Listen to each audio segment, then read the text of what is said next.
Good morning, student. I am Gopi Kumar Srivastav. This is my third video of chapter 5 Civics, the Judicial. In this video, I am starting a new topic. Does everyone access to the court? क्या सभी लोग court तक पहुंच सकते हैं? देखिए, बहुत सारे लोग हैं, अमीर हैं, गरीब हैं और मिडिल क्लास है। तो क्या ये सभी लोग में जो गरीब इंसान है, क्या वो कोर्ट तक पहुंचना उनके लिए मतलब कि बहुत ही दिक्कत वाला बात है? तो वो किस प्रकार से कोर्ट तक पहुंच सकते हैं, वो हम लोग आज पढ़ने वाले हैं।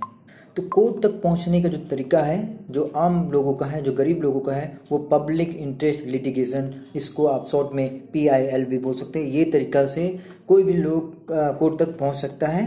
जैसे हम लोग इस टॉपिक को अच्छे समझते हैं। देखिए, in principle all citizen of India can access the court in this country, मतलब हमारे देश में सभी लोग कोर्ट तक पहुंच सकते हैं। This imply that everyone has a right to justice through the court. हर एक इंसान को ये राइट है कि उसे न्याय मिले, जस्टिस मिले कोर्ट से। As you read earlier, the court play a very significant role in the protecting our fundamental right. हमने इससे पहले पढ़ा है, इससे पहले जो चैप्टर था उसमें लिखा हुआ था फंडामेंटल राइट के बारे में, कि कोर्ट जो है फंडामेंटल राइट को बनाए रखता है और कोर्ट फंडामेंटल को राइट को किसी को खत्म नहीं होने देता है।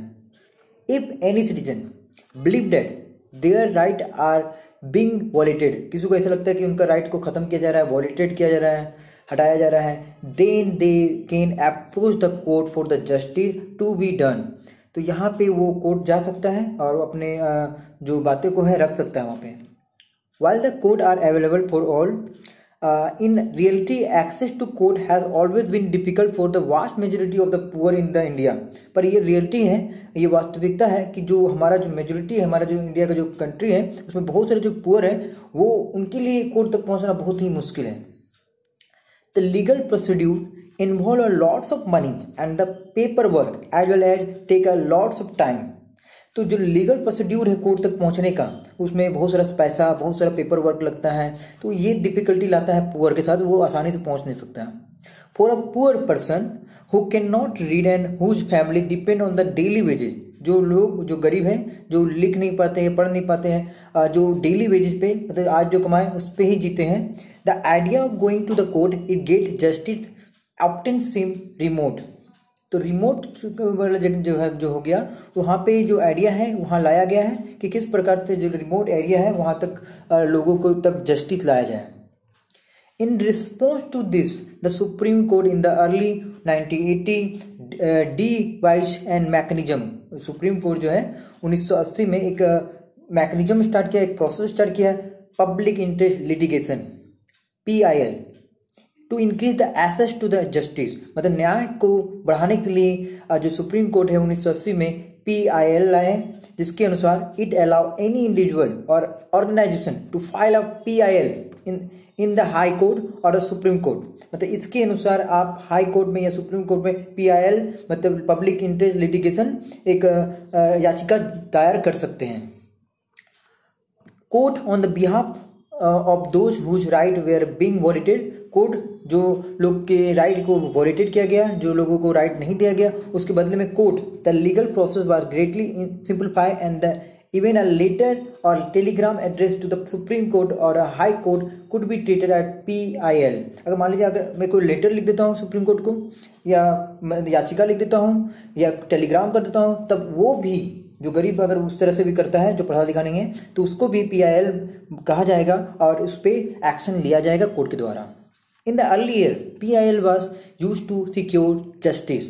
पहले सिर्फ PIL का जस्टिस के लिए काम करता था। On a large number of issue such rescuing bonded labourer को जो बांधक लेबर थे, जिनको जो from the inhuman work condition, जो इनह्यूमन वर्क कंडीशन थे, मतलब जिनको जबरदस्ती खटाया जा रहा था, बांध के रखा गया था, उसको छुड़वाना। And the securing the release of the prisoner in the Bihar who had been kept in the jail even after their punishment period या टर्म हैज कंप्लीटेड। मतलब यहाँ पे ये बोला जा रहा है कि जो बिहार में जो जेल में जो प्रिजन है, जो कैदी है, उनका समय ख़त्म हो चुका है, वो अपना समय काट चुके हैं जेल में, फिर भी उनको जेल में रखा गया है। तो इस प्रकार से ही पिटीशन के द्वारा उन्हें छुड़ाया जा सकता है। Did you know that the midday meal that the children now receive on the government and the government aided school is because of the PIL? आप जानते हैं कि जो हमारा जो गवर्नमेंट स्कूल में जो भोजन मिलता है, जो बच्चों को भी खिलाया जाता है, वो हमारा PIL का ही एक भाग है। ये PIL के ही कारण इस तरह का जो प्रोग्राम है गवर्नमेंट के द्वारा स्टार्ट किया गया था, mid day meal. See the photo on the right and read the text below to understand this how this came about। मतलब आप यहाँ पे देख सकते हैं। तो इस तरह से जो हमारा जो वर्क है, जो पिटिशन है, वो काम करता है। Now the chapter is completed and now we are starting our exercises question. Those who student can't make the question answer can take help from this video. You can read the first question is, you can read that one of the main function of the judiciary is upholding the law and the enforcing fundamental right। आपने ये जानते हैं, मैंने जो पहला जो video था उसमें मैंने रोल ऑफ द जुडिशरी बताया था, जिसमें ये थर्ड पॉइंट था, the upholding and the enforcing of the fundamental right. तो इसके बारे में आपको मेन फंक्शन लिखना है। Why do you think an independent judiciary is necessary to carry out this important function?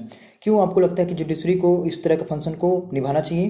क्योंकि देखिए, ये अगर अपहोल्डिंग द लॉ को बनाए नहीं रखेगा और फंडामेंटल को इन्फोर्स नहीं करेगा जुडिशरी, तो फंडामेंटल राइट को कोई भी तोड़ सकता है, ह्यूमन राइट को कोई भी ख़त्म कर सकता है। फंडामेंटल राइट होना बहुत ज़रूरी है हर सिटीजन के लिए।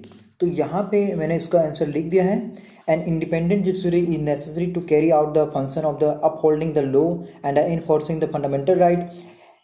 Anyone who can approach the court if they believe that their right have been violated, if anyone pass by the parliament violated anyone fundamental right, the judiciary has power to declare such law null and the void।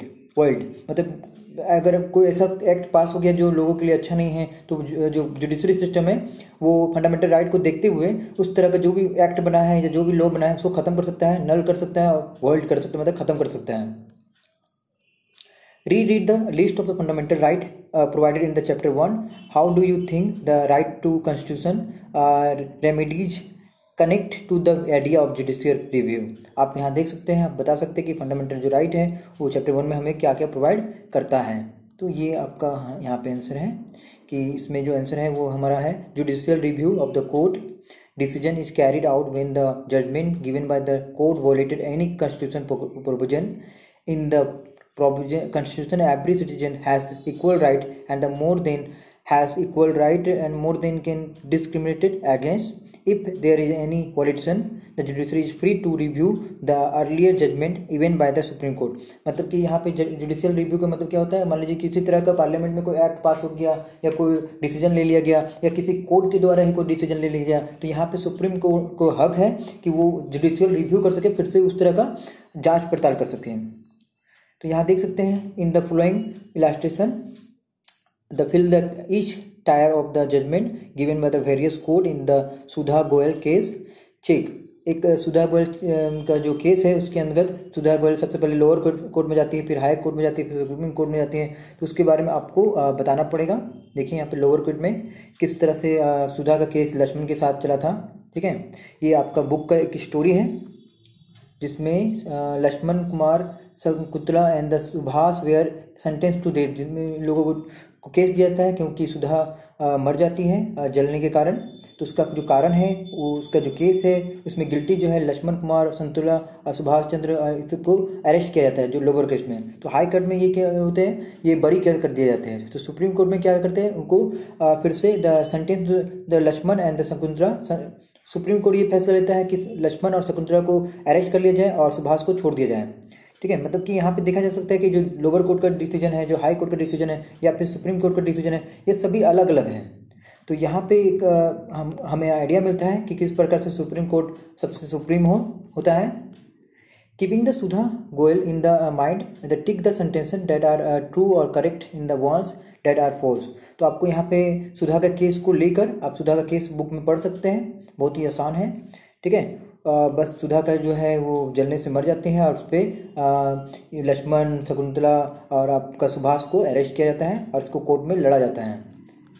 तो ये हमारा answer जो है आप इसे पढ़ते पढ़ते ही समझ सकते हैं अच्छी तरीके से। तो हमारे पास और भी बहुत सारे क्वेश्चन हैं, सारे क्वेश्चन को मैंने यहाँ पे लिख दिया है और आप इसे सभी को लिख सकते हैं, ये कहीं कोई दिक्कत नहीं होगा। और मैं इसका वीडियो भी जो PDF होगा वीडियो का वो भी मैं प्रोवाइड करने वाला हूँ। तो यहाँ पे कहीं कोई दिक्कत नहीं है, आप सभी क्वेश्चन को कंप्लीट करें। तो जुडिशरी क्या है, या फिर मैच द फ्लोइंग हो गया, या ट्रू फॉल हो गया, या फिर ये फिल इन द ब्लैंक्स हो गया। तो एडिशनल क्वेश्चन, इंटरनल क्वेश्चन यहाँ पे सब मिलेगा आपको, आप सभी को लिखें। All are the important for the exam and the glossary also. Thank you. This chapter is completed. Thank you.